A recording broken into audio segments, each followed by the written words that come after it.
All right, I'm back. A bunch of you have been sending me messages asking where I am.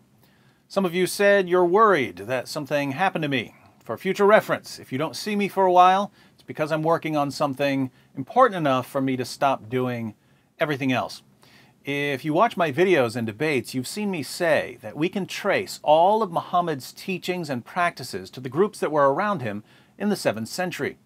You've seen me say that if we take certain beliefs and stories of the Jews, and certain beliefs and stories of the Christians, and certain stories and practices of the pagans, and we roll them up into a ball, we get Islam. I've made that point dozens of times, but I always knew that there was something missing. Muhammad only took some teachings from the Jews. He only took some teachings from the Christians. He only took some practices from the pagans. So Islam isn't just the product of the beliefs and practices that were circulating in Arabia during the time of Muhammad.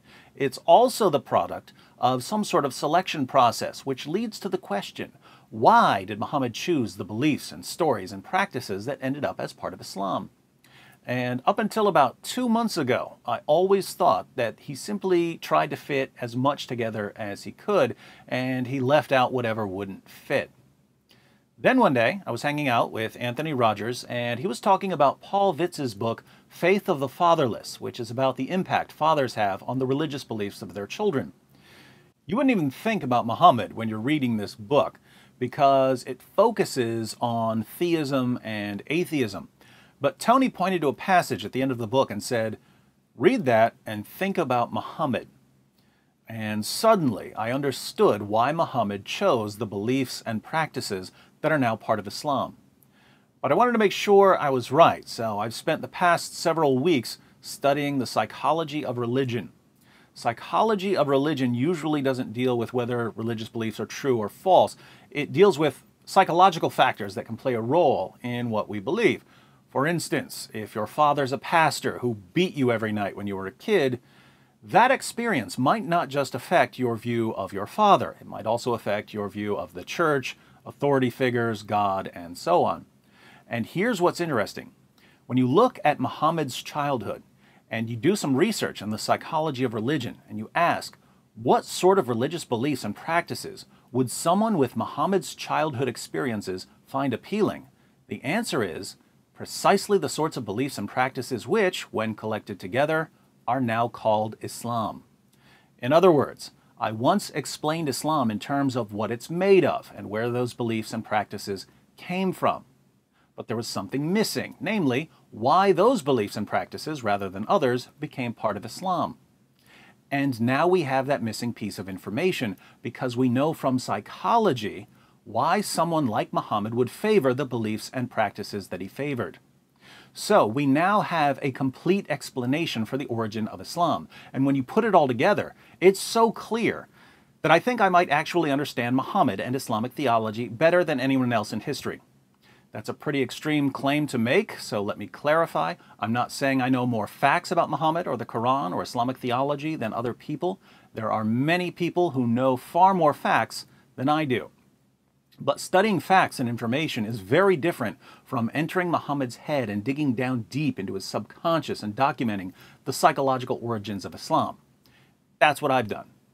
Now, the good part for you is that since I understand Muhammad and Islamic theology better than anyone else in history, you're about to understand Muhammad and Islamic theology better than anyone else in history besides me, because I've studied everything and can put it all together into a video. So, for you jihadis who keep telling me that you're going to kill me, may I suggest you do it within the next few days, because I'm about to make what may be my favorite video ever. Clock's ticking, cupcakes. Now for some updates since I've been off the grid. While I'm putting together my Psychology of Islamic Theology video, I've got a couple of shorter videos to make. Once the psychology video is posted, I've got another batch of videos that I need to finish up because I've been putting them off for years and still haven't made them. Side note on why I'm trying to get those videos done. A few months ago, when I started a Patreon campaign, I said that we'd have a video planning team on Patreon. When I came up with that plan, I thought it was going to be like 15 or 20 people, and that they would send in topics by email, and I'd send back an email with the suggested topics, and people could vote on them, and it would all be nice and smooth. But hundreds of people signed up, which is really good because that's what you want to happen on Patreon, but I had no idea how to organize and vote on videos with that many suggestions coming in. I've heard that there's a polling system on Patreon, but I have problems with the Patreon website. Some of the pages are jumbled up on my computer, so it's hard to tell what I'm doing. I thought that they just had a lame website, so I figured they'd eventually fix it. But I noticed that some other sites do the same thing on my computer, like certain pages on Rotten Tomatoes. Everything that should be spread out on the page is all in one pile. I'm mentioning this because some of you are tech people and might know how to fix that, which would make my life easier because I won't have to go to other computers to do things on Patreon. So PM me if you know what causes that problem. I can send you screenshots if you need them. Anyway, I figured that if there are going to be a bunch of people suggesting video topics, I could just focus on those topics instead of coming up with my own topics. But I knew that I had somewhere between 15 and 20 videos that I'd started working on months or years earlier, but had never finished because they'd be harder to edit or required a lot of extra reading or were just longer. One of the downsides of making YouTube videos is that you start thinking in terms of how many hits a video is going to get, and you measure success by hits. And the reason that's a problem is that I sometimes think of a video that would make an awesome point, but I know it'll take me 2 weeks to research it and put it all together. So I start working on it, but as I'm working on it, I keep thinking of other videos that would be much easier and quicker to make because I've already read the books and have all of the sources laid out. Then I end up making easier videos and never get around to finishing the original video.